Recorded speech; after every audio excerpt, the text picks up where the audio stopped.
Soyons réalistes. Samsung n'a récemment annoncé aucune nouvelle mise à niveau de l'appareil photo pour ses téléphones Galaxy S de base et haut de gamme.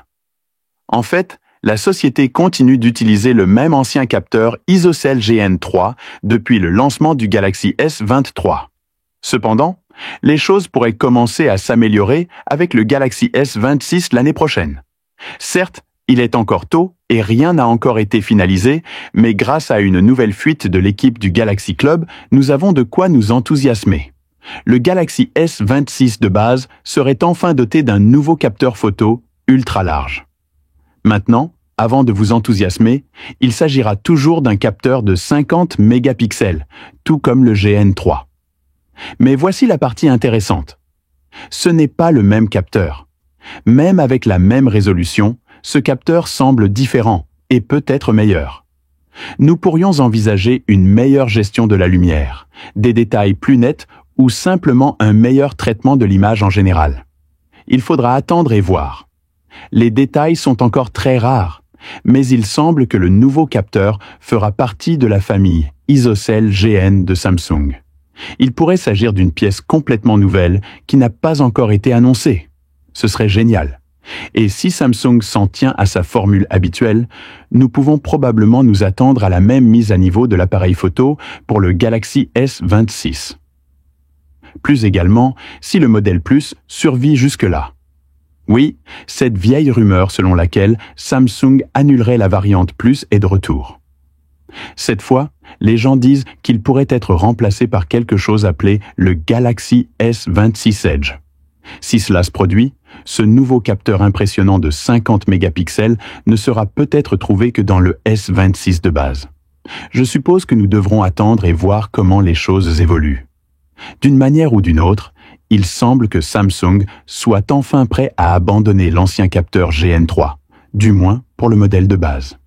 Plus de détails devraient certainement être divulgués dans les mois à venir, mais nous devrions avoir le scoop complet lorsque Samsung dévoilera la gamme S26 au début de l'année prochaine. Pendant ce temps, du côté des ultras, nous avons ici de grosses fuites, de grosses puces et de grandes questions. Si vous attendez avec impatience le Galaxy S26 Ultra, voici une bonne nouvelle. Vous obtenez la meilleure puce Qualcomm du marché. C'est vrai, le S26 Ultra sera alimenté par le successeur du Snapdragon 8 Gen 3, appelé Snapdragon 8 Elite 2 dans le monde entier. Mais attendez, il y a encore plus de drame à propos des chips. Vous savez comment Samsung entretient cette relation intermittente avec ses puces Exynos internes ? Eh bien, le processeur Exynos est de retour, cette fois avec l'Exynos 2600, et il se murmure qu'il alimentera les versions mondiales des Galaxy S26 et S26 Plus, ou le S26 Edge si ce nom arrive un jour.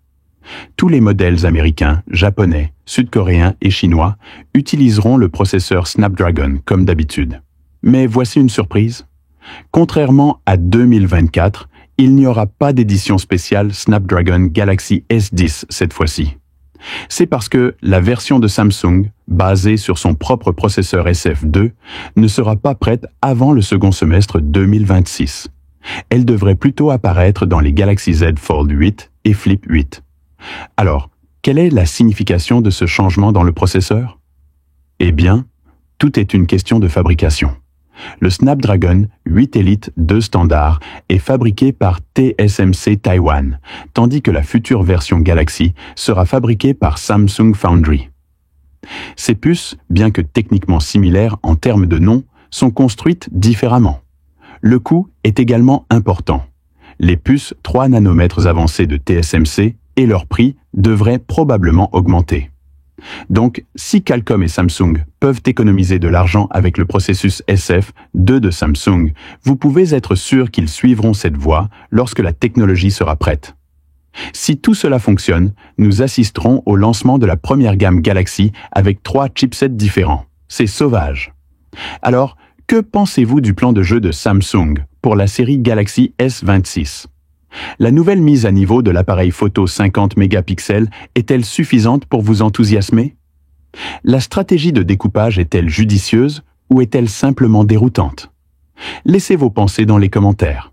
J'aimerais entendre votre avis. À la prochaine, prenez soin de vous.